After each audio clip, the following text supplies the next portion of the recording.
Hello. Thanks for the introduction, Phil. It was actually going to be the first few things I said, so now I'm a little lost. But as Phil said, I'm Shams. I'm a fourth-year PhD student from the Pavlidis lab, and today I'll be talking about my project, predicting genes with functionally distinct splice isoforms.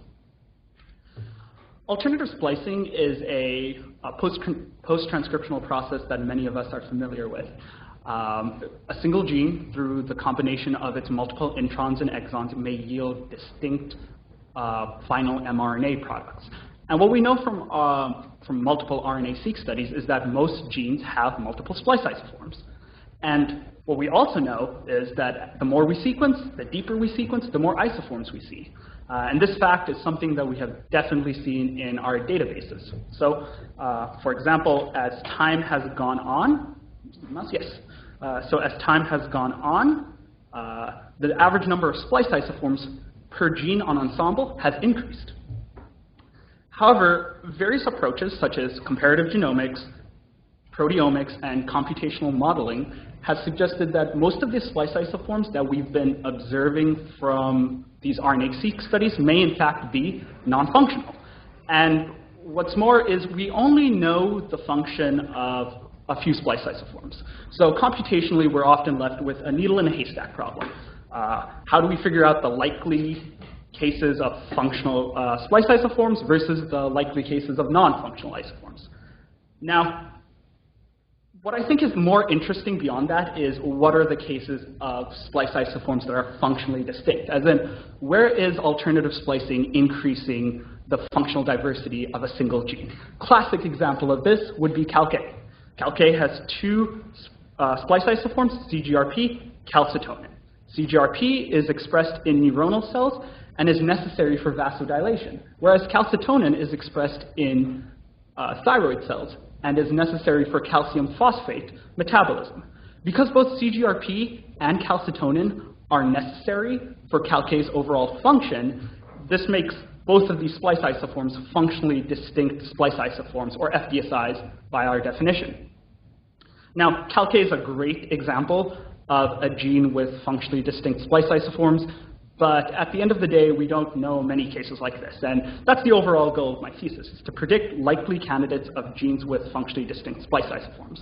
When I started this project, I thought it'd be pretty cool to develop a machine learning classifier, but one of the gaps in the literature that we had to fill in was there was no resource for genes with functionally distinct splice isoforms. There wasn't a database that I could go to download examples for a training data set. Also, we didn't really know much about the properties of genes with functionally distinct splice isoforms, so even if I was developing a classifier, I wouldn't really have features to train on. And finally, though we do want to predict likely candidates of genes with functionally distinct splice isoforms to help our understanding of alternative splicing and its relation to gene function, we also want to help our wet lab collaborators focus their study towards functionally interesting splice isoforms, especially for our collaborators who are interested in genes with a lot of transcripts with complex structures, such as this calcium channel gene. So to tackle this problem, the first thing we did was we asked the literature, what are the genes with functionally distinct splice isoforms? Now, if you go onto PubMed, use eUtilities to pull out the set of papers that investigate alternative splicing in human and mice, you'd get roughly around 27,000 genes. 27,000 papers. This covers about 20,000 human and mouse genes. From that set of papers and genes, we selected about 1,500 papers, and these 1,500 papers covered about almost 800 human and mouse genes. The selection of these genes and papers was pretty deliberate. I wanted to find as many cases of genes with functionally distinct splice isoforms. So we went for genes that were well studied in the context of alternative splicing, and also well studied in the context of genomics, and maybe some genes that were suggested to us by our scientific community. After we isolated the 1,500 papers we wanted to curate, my team of undergraduate curators that you see pictured here took the time to look for evidence of functional distinctness. It's covered mostly in our publication right here, but in summary, we looked for evidence that the spliced isoforms were endogenously expressed in human or mouse, that the isoforms were depleted and that there was a change in phenotype due to this depletion. And those last 2 points, seeing a change in phenotype based on an isoform depletion, is pretty important for our definition of functional distinctness because it has to do with necessity. So I've illustrated a simple diagram here to show what we're looking for in terms of an experiment. Let's just say gene X has 2 isoforms, isoform 1 and isoform 2. There it is expressed in a cell. What would have to happen for us to be able to consider this as a gene with functionally distinct splice isoforms would be 2 experiments in this case. First, isoform 1 is depleted, causing a change in phenotype. And because a change in phenotype is caused, we can reasonably accept that isoform 1 is necessary for gene X's overall function.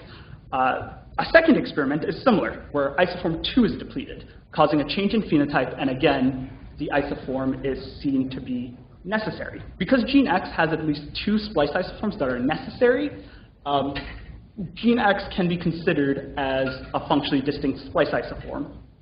Now, of course, this example with gene X is a little contrived and simplified. There are complications, obviously, that arise. For example, splice isoforms can be condition-specific, and if we're going to look at experiments like that, depletions must occur in the conditions that they're endogenous to. But again, just a simplified example to drive home the point of what I was looking for. Anyways, with this standard in mind, after the curation of 800 genes, we surprisingly found very few genes with evidence for functionally distinct splice isoforms. About 5% of the genes we curated had such evidence. Clearly, I wasn't developing a machine learning classifier. That's not enough for a training set. But what was a little more important to us was there was this widespread claim in the literature that alternative splicing vastly increases the functional diversity of the genome. And it didn't seem like this claim was based on any experimental evidence, but rather a claim that was based on an extrapolation from a few key cases. Here, there in the bottom, I have the human genes we found with functionally distinct splice isoforms.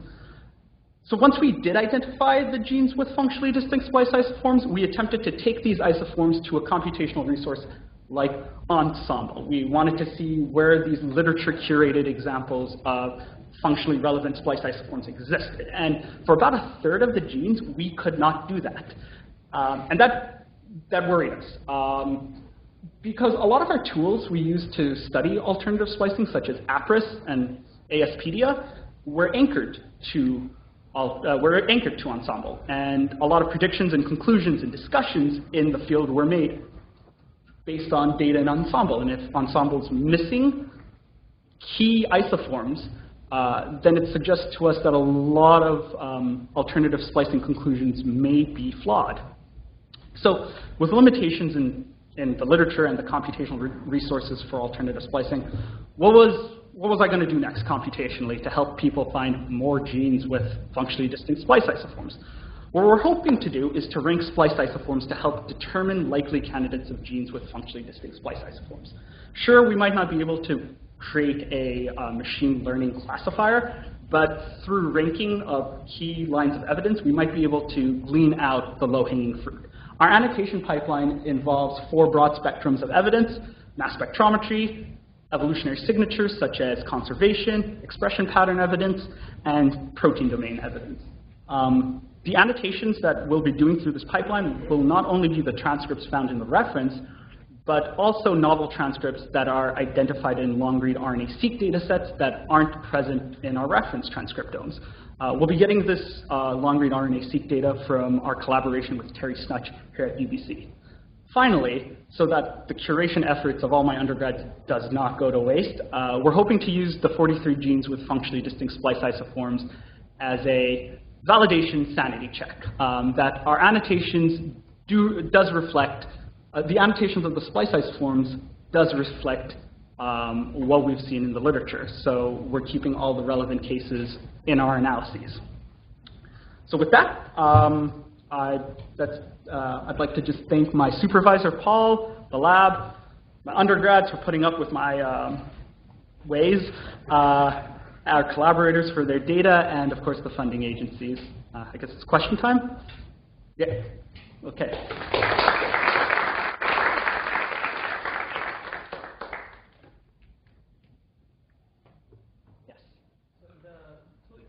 Where you have these two different isoforms and you try to knock out each one. Yeah, here. Mm-hmm. So the first thing that comes to my mind is that what if they have a similar function, and just that by reducing the expression level of the sum of these two isoforms, you're inducing a phenotype change. So they don't have distinct functions, but just they do the same thing, but they need like the expression of both. So when we went through and curated these examples, I think what you're describing is like a dosage-dependent effect, right? That both splice isoforms on their own are perhaps maybe have a dominant-negative relationship, or some sort of interaction that they require both. We saw cases like that just based on the change in like the depletion of one, and our standards weren't so high that we looked for like a super big change in phenotype. We wanted any change in phenotype because we weren't getting very many genes to begin with. So we weren't very stringent on our standards for experiments. Hopefully that means we address those cases, but it is possible we may have missed a couple of things. Yes. First of all, I think it's a very nice summary of the research. Thank you. I did have a question about the list of genes, and I'd like to actually maybe turn the question around and ask if there wouldn't be other genes that didn't find because your criteria for finding a distinct phenotype wouldn't be too stringent or severe. For example, I noticed a gene called FDSis, is the mother of all splice isoforms. Right. With 90,000 different forms or something. It isn't on the list. So we have to acknowledge that some, for example, with the case with DSCAM, that some genes would not be captured by our definition of, or our standard for an experiment. And in the case of DSCAM, it's because of, well, it has a lot to do with it's pretty difficult to make those siRNAs target specific isoforms individually versus, prevent off-target effects effectively. My understanding of the structure of DSCAM transcripts.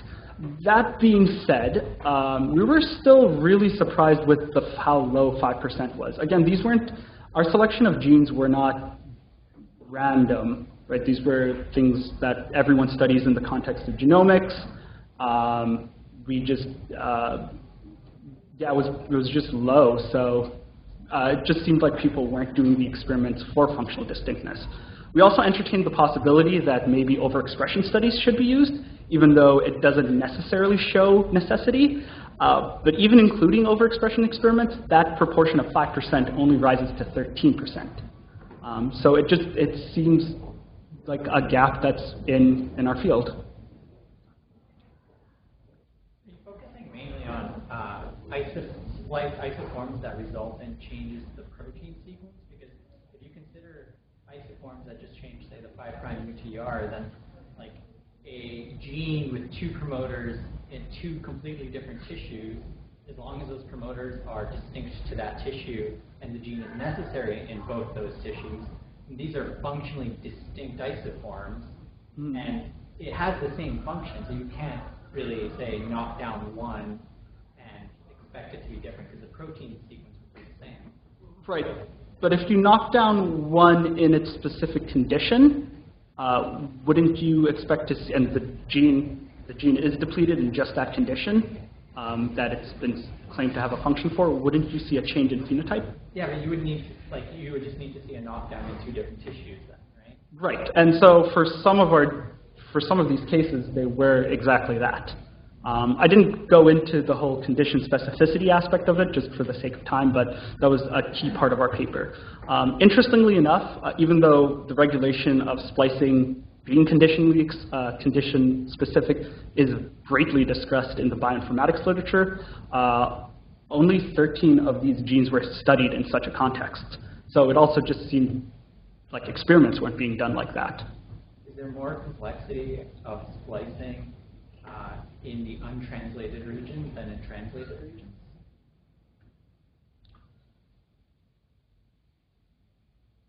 I'm not entirely sure off the top of my head, to be quite honest. It depends on how you define complexity.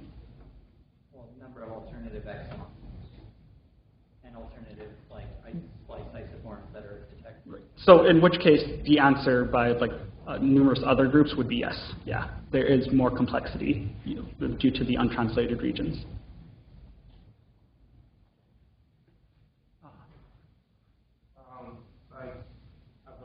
You said the majority of isoforms are non-functional. Mm-hmm. So are the other vast majority just mistakes or noise, or is any research going on that? Yeah, a great question. There's quite a bit of noise.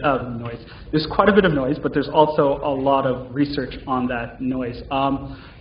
So for starters, because splicing is a biochemical process, stochastic events do occur, right? So some proportion has to be non-functional. And in the field, there seems to be two sides to the whole argument. One, people are like, well, it's mostly functional, and another, and I think a growing side of the argument, is that it's mostly non-functional. Sorry, my apologies. Not taking me on TV anymore.